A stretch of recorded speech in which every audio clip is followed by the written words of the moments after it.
नमस्कार। गूढ़ रहस्य ज्योतिष केंद्र में आपका हार्दिक स्वागत है, अभिनंदन है। प्रिय बंधुओं, आप सभी का हार्दिक धन्यवाद जिन्होंने कि मेरे इस YouTube चैनल को सब्सक्राइब किया, शेयर किया, इसमें अपने बहुमूल्य कमेंट सेक्शन में कमेंट छोड़े। आगे मुझे क्या करना चाहिए इसके बारे में मुझे अवगत करवाइएगा मेरे कमेंट बॉक्स में लिख करके। मैं हर रोज़ कोई ना कोई भूल निश्चित तौर पे इंसान हूँ तो करता हूँ, और जो व्यूवर्स होते हैं वो बहुत गहराई से किसी चीज़ को जब देखते हैं तो निश्चित तौर पर उन्हें वो चीज़ें दिखाई देती है। इसलिए क्योंकि मेरे अंदर क्या कमियां हैं वो मुझे नहीं दिखाई देगी। आप लोग मुझे मेरी कमियों को सुधारने का वो मौका दें और उसे सुधारने के लिए कमेंट सेक्शन में ज़रूर अवश्य लिखें वहाँ पर, ताकि मैं अगले वीडियो में या अगले सीरीज़ में कोई गलती ना कर सकूं। आप मेरे फेसबुक पेज पर भी इस वीडियो को देख सकते हैं, उसका नाम भी गूढ़ रहस्य ज्योतिष केंद्र है। आप मेरे फेसबुक ग्रुप गूढ़ रहस्य ज्योतिष विद्यालय में भी उसको सर्च करके आप उसको ज्वाइन कर सकते हैं। आप मुझसे विश्लेषण के लिए भी संपर्क कर सकते हैं, या फिर अगर आप ज्योतिष सीखना चाहते हैं तो उसके लिए भी आप मेरे डिस्क्रिप्शन बॉक्स में नंबर पड़ा है, वहाँ से आप मुझे कॉल कर सकते हैं। कॉल से पहले आपको क्या करना होगा कि व्हाट्सएप पर आपको मैसेज करना होगा कि आप मुझे क्यों कॉल करना चाहते हैं, उसका कारण बताने का आप प्रयास करें। क्योंकि आप अगर डायरेक्ट कॉल करते हो तो मुझे समस्या रहती है, क्योंकि मैं कई बार किसी या तो क्लास में होता हूँ, या फिर वीडियो शूट कर रहा हूँ, या फिर अनदर किसी भी और कार्य में हो सकता हूँ। इसलिए पहले आप वहाँ पर मेरे व्हाट्सएप नंबर पर मैसेज करें। तो चलिए आगे बढ़ते हैं। जैसे कि आपको मालूम है कि मैंने 12 लग्नों के लिए वो पंच महापुरुष राजयोग के बारे में सीरीज शुरू की है।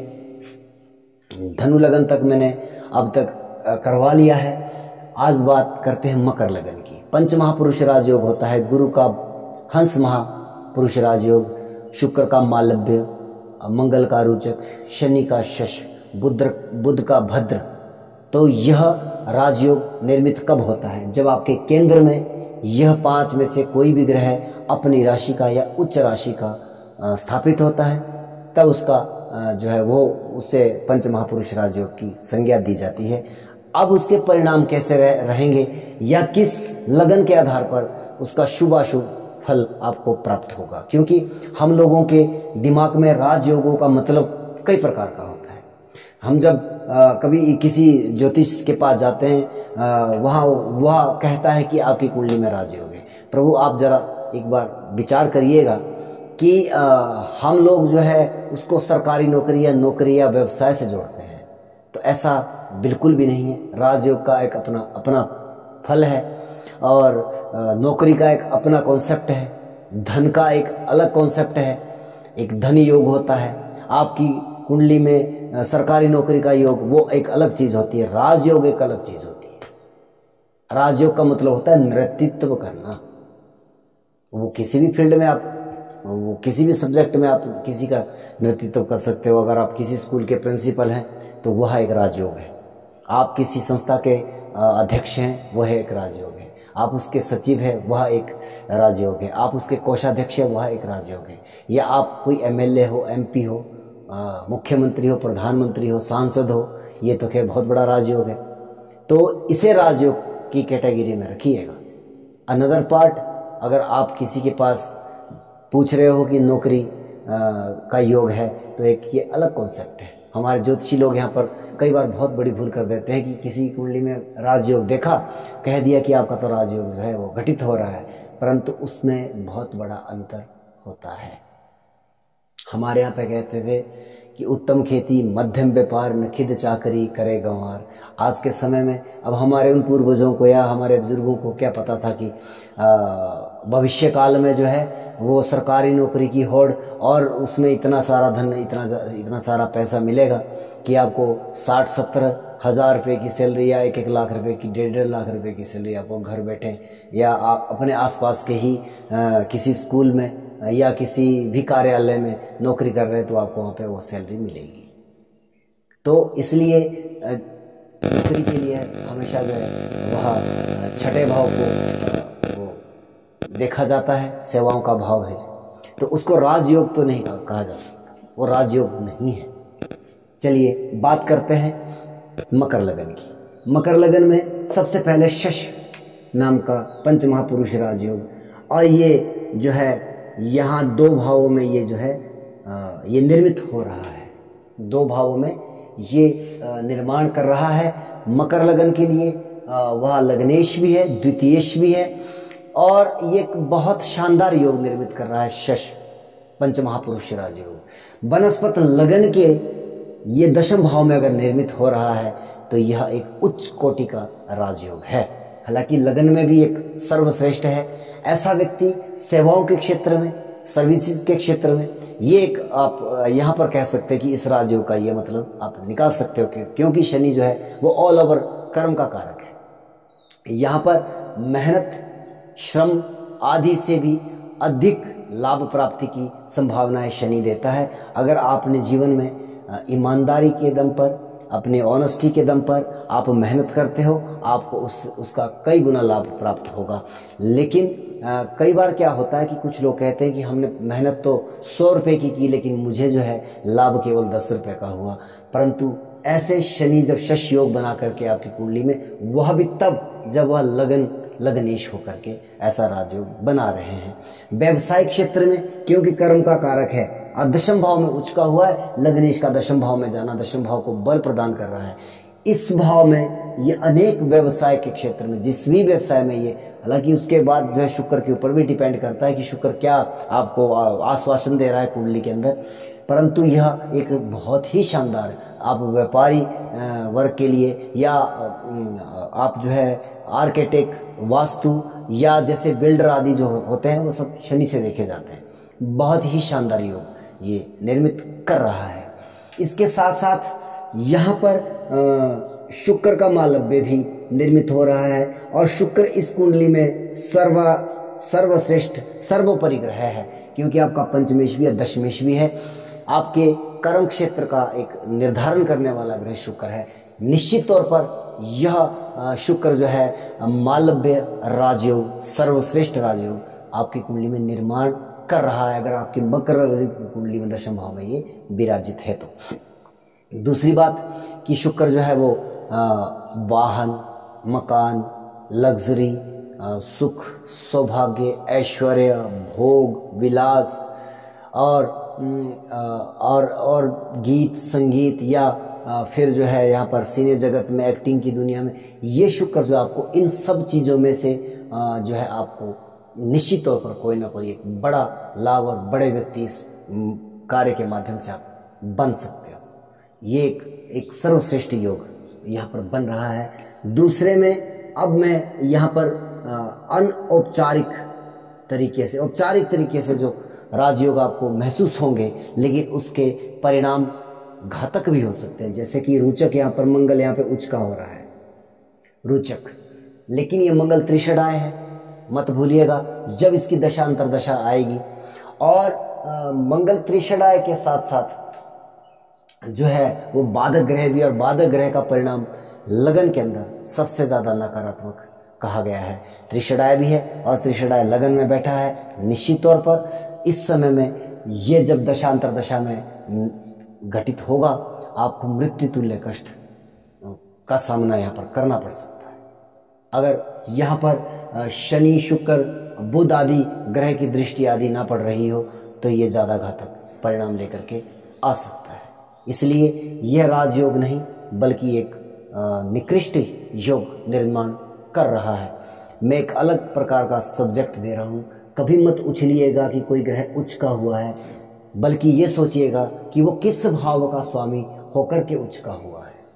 मैं मानता हूँ चतुर्थेश भी है, आपका लाभेश भी है। लाभ भाव में कोई भी ग्रह बैठता है, शानदार राजयोग बनाता है, बहुत सुंदर योग बनाता है, लेकिन लाभेश जिस भाव में जाता है उस भाव से संबंधित पर्सनल समस्याएं देता है।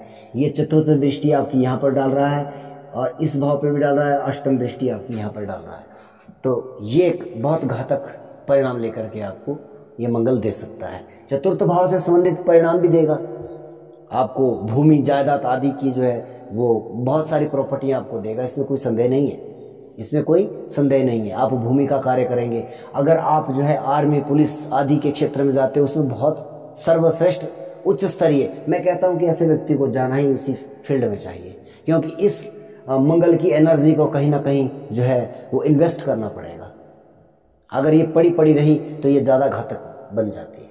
ऐसे बच्चों के लिए, ऐसे लोगों के लिए खास करके मैं एक ही सलाह देता हूं कि उन्हें शारीरिक श्रम या साहसिक कार्यों में अधिक वो मेहनत करनी चाहिए, उन्हीं क्षेत्र में जो है वो जाना चाहिए।